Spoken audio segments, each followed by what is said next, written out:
ام تقولون ان ابراہیم و اسماعیل و اسحاق و یعقوب والاسباط کانوا ھودا او نصارا۔ یہود کہتے تھے نبیوں کے بارے میں کہ وہ ہمارے مذہب پر تھے، نصرانی کہتے تھے ہمارے مذہب پہ تھے۔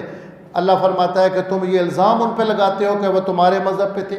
یہ جو تم نے مذہبوں کے نام رکھے ہیں، یہودیت اور نصرانیت، نبیوں کے جانے کے بعد رکھے ہیں۔ وہ دنیا سے چلے گئے تو یہود مذہب تم نے اپنا ایجاد کر لیا ہے، وہ دنیا سے چلے گئے، تم نے نصرانیت اپنے مذہب کا نام رکھا ہے، تو وہ کس طرح یہود و نصارہ تھے؟ ان کے دنیا سے جانے کے بعد تو تم نے مذہبوں کے نام رکھے ہیں۔ قل انتم اعلم ام اللہ، ان سے کہہ دو تم بہتر جانتے ہو یا اللہ بہتر جانتا ہے۔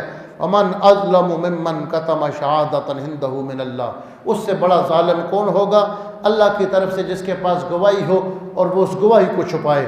تمہیں حقیقت کا پتہ ہے، آسمانی کتابوں کی روشنی میں جانتے ہو یہ اللہ کے نبی ہیں، پھر عزت پر اڑے ہوئے ہو کہ وہ بنی اسرائیل میں سے نہیں ہیں، تو یہ تم ظلم کر رہے ہو۔